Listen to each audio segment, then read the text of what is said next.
Tonight on YCN News, Claremont's Pleasant Street looks to live up to its name with a new tax program to fill vacant storefronts. A sweet story out of Vermont as the state leads the nation in maple syrup production this year.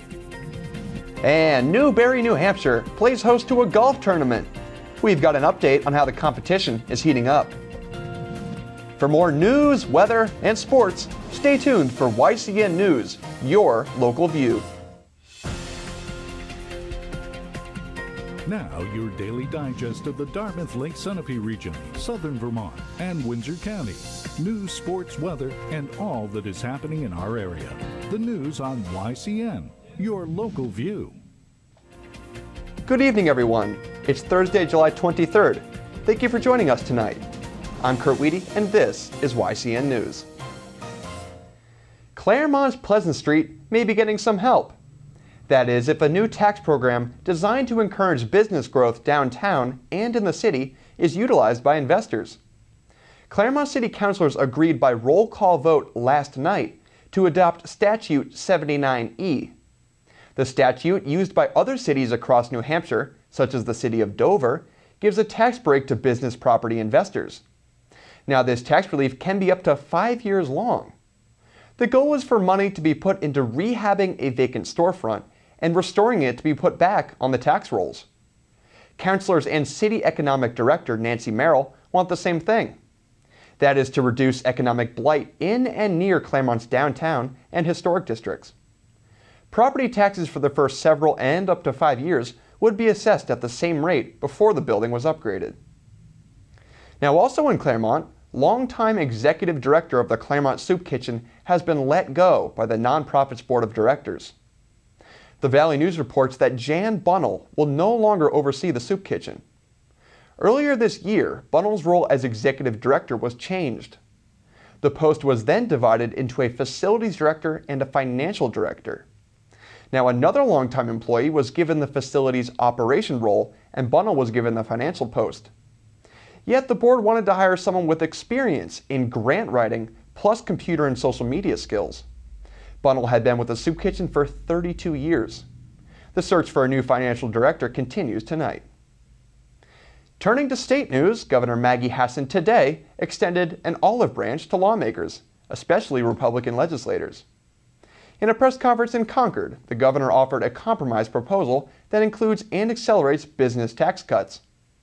Hassan also says this proposal would leave money for the other financial plans she has for the state.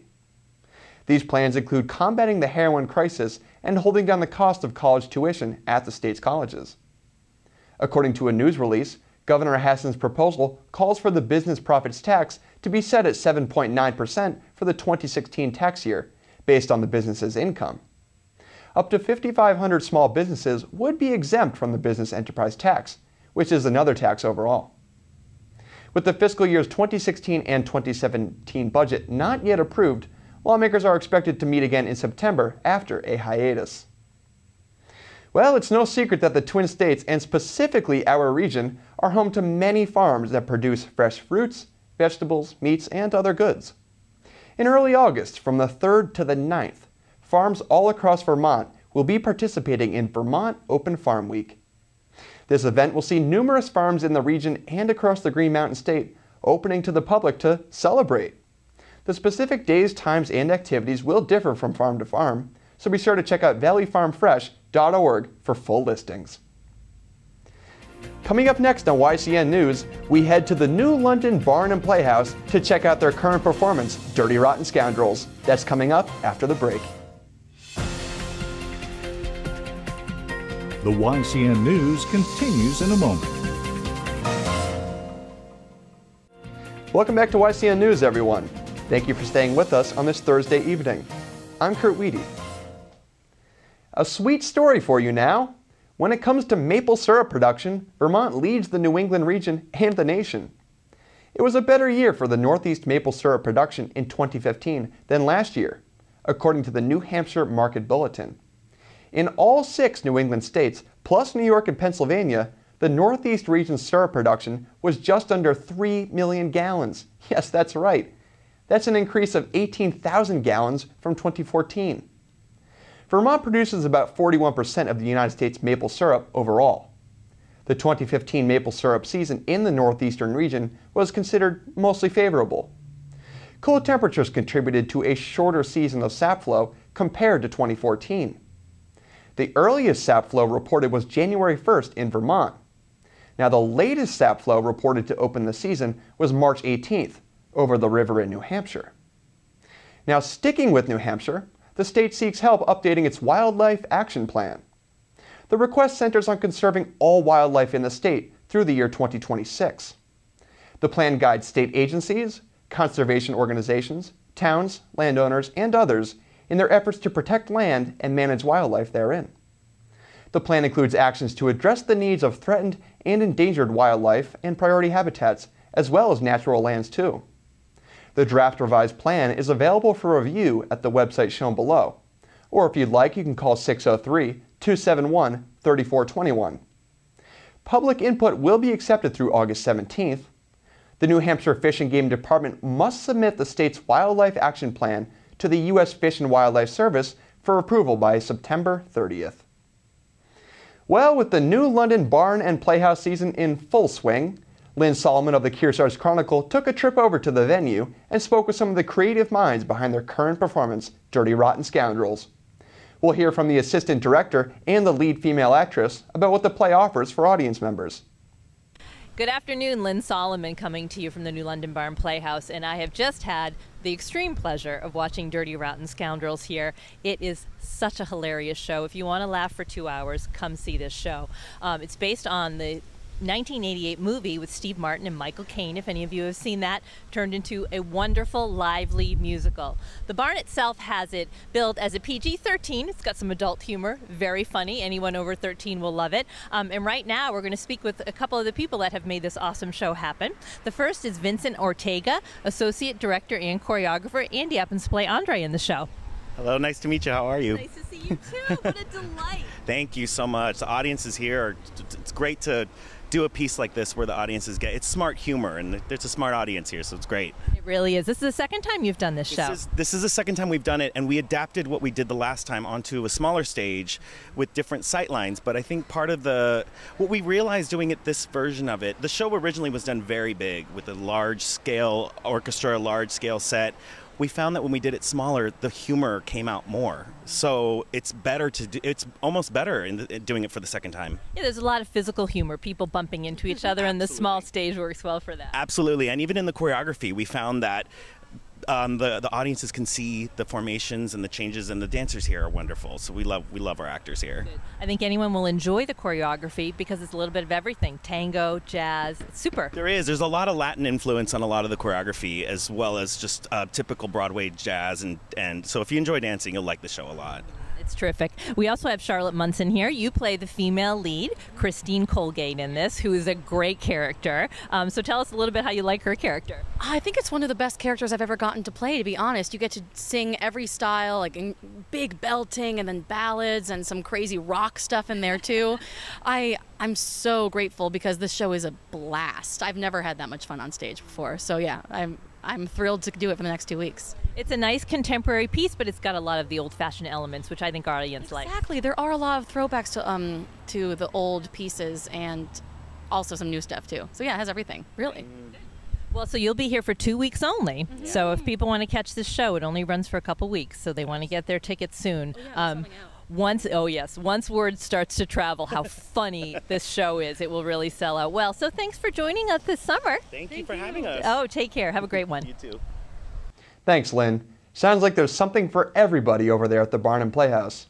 If you want to catch Dirty Rotten Scoundrels for yourself, you have until August 2nd. The next play is Steel Magnolias, and we'll have a look at that one for you as well once it begins. Well, coming up next on YCN News, we've got some River Valley Chronicle for you. Elizabeth Durazio spoke with Tad Nunez of the Hartford Parks and Recreation Department. You won't want to miss that interview. The YCN News continues in a moment. Welcome back to YCN News. I'm Mike Pizzone. Well, it was a pretty nice one out there today aside from a couple spot showers, but it looks like we may be in for some more steady rain for the final day of the work week. Any chances of showers tonight should be just about over, making for a partly cloudy evening with temperatures bottoming out at about 52 degrees. Those clouds will thicken back up over the early morning hours tomorrow though, making for a 60% chance for rain before 2 p.m. and a high of 76 degrees. There's a slight chance we could see some thunderstorms tomorrow evening, but things should be relatively nice otherwise with a low of 55. And Saturday looks to be a great way to kick off the weekend, with mostly sunny skies and a high of 77 during the day and a low of 63 Saturday evening. Now let's check out our community calendar to see what's taking place in the region. Both Newport, New Hampshire and Bellows Falls, Vermont will host their weekly farmers markets tomorrow, with Newport's taking place on the town commons from 3 to 6 p.m. and Bellows Falls happening right downtown on Canal Street from 4 to 7 p.m. Both markets will be held rain or shine. The East Bay Jazz Ensemble will perform a free concert tomorrow from 6:30 to 8 p.m. at the Charlestown Senior Center in Charlestown, New Hampshire. Refreshments will be on sale and members of the audience are encouraged to bring a lawn chair or blanket to sit on.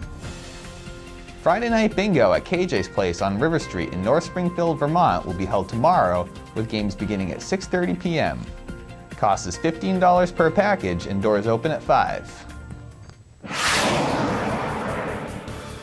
Well, it's not every day you can drive down the street to see some of the best amateur golfers from the Northeast square off in a 76-hole tournament, but that's exactly the case this week with Newbury, New Hampshire's Baker Hill Golf Club playing host to the prestigious New England Amateur Golf Tournament.